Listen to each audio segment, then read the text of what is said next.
Hey everybody, this is a lecture on conservative forces and non-conservative forces, the difference, why the difference matters. Before you watch this, you need to make sure you understand work, kinetic energy, potential energy, forces, and mechanical energy. Of course, mechanical energy is just kinetic and potential energy altogether. So let's get started. Conservative versus non-conservative forces are two ways we classify different forces of the universe. At a fundamental level, all fundamental forces are conservative, but at a macro level, some forces appear to be non-conservative. So let's talk about these conservative forces. In mechanics, the conservative forces we'll deal with are gravity, the spring force, and possibly the electrostatic force. Everything else, pretty much, is non-conservative. So these are only three conservative forces. They're called conservative because they conserve mechanical energy when they do work, which means the total energy doesn't change when gravity is applying that force over a distance or when that spring is applying a force. What they do instead of changing the total energy is they convert between a kinetic and a potential energy. So if one increases by a certain amount, the other decreases by the same amount, so the total stays constant.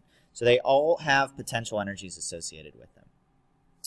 Because of this property, conservative forces are actually path independent, which means if we think about an object moving under the influence of gravity from A to B, there are three different paths that object could take.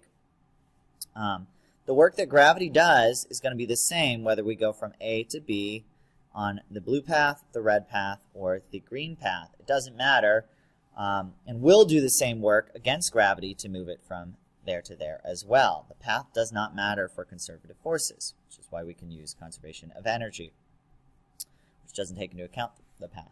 Non-conservative forces are forces such as friction, drag, the normal force, the applied force, and they at least apparently change the energy of the system.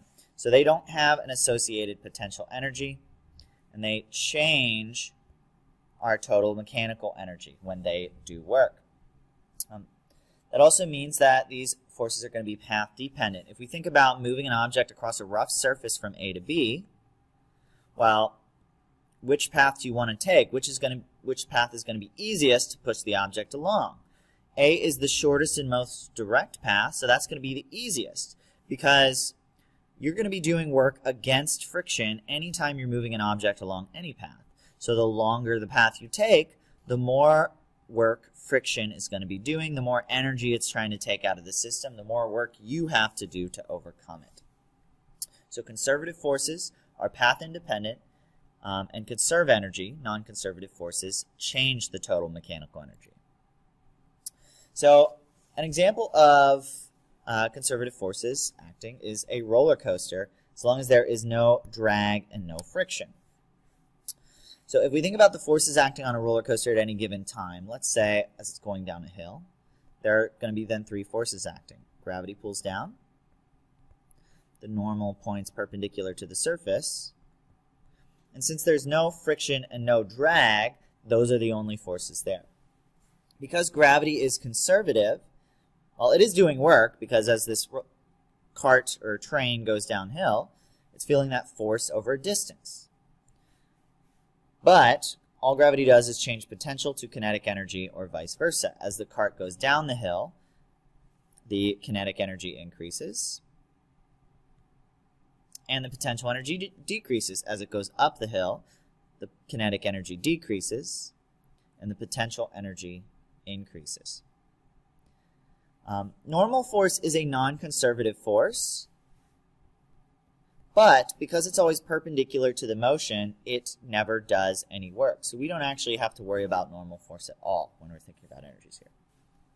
So to sum things up, if we have only conservative work acting, total mechanical energy is conserved. We can write that as initial total energy equals final total energy, or initial kinetic plus potential energy equals final kinetic plus potential energy. And this is going to be really useful whenever we have objects that are changing height, like a car coasting, a pendulum swinging back and forth, or a projectile, because the only forces acting are or the only forces doing work are gravity. That'll allow us to figure out speeds and changes in heights of objects. If we have friction, it changes things a little bit, but doesn't change things a whole lot. If we look at our free body diagram, we still have gravity pulling down.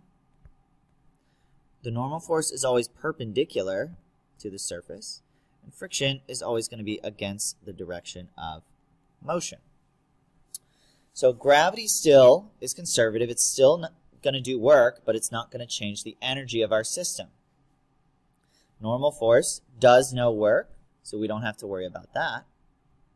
But friction is always going to do work because our object's motion is going to be down the slope, and friction points against it. So in this case, friction, which is non-conservative, is going to do negative work, which is going to reduce the total energy of our system.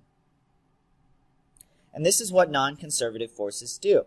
They change the total energy of our system. And the other cool thing about this is we can figure out the energy changes due to just the conservative forces, to gravity. We can use conservation of energy.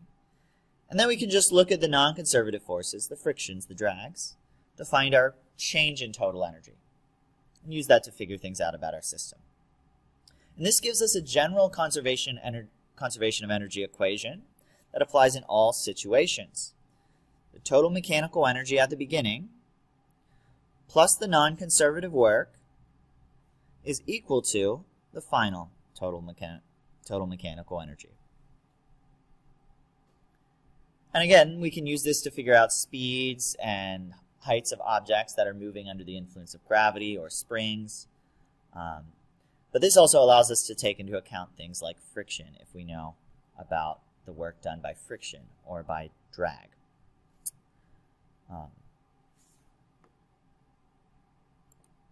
So in summary, gravity, the spring force, and the electrostatic force are conservative.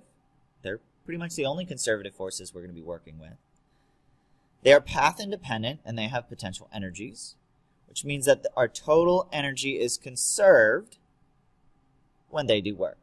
Initial total energy equals final total energy. Non-conservative forces are every other force, like friction or drag, and they change the energy of a system. Now, one little aside, the total energy in the universe doesn't actually change when something like friction does work. It just gets converted to heat. So it doesn't disappear, it's just no longer useful energy, so we say that it's no longer mechanical energy in our system.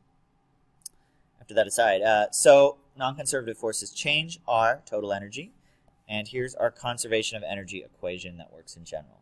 Total initial energy plus non-conservative work equals final total energy. And we'll be using this to solve for things in an accompanying lecture. Hope that was helpful. Bye.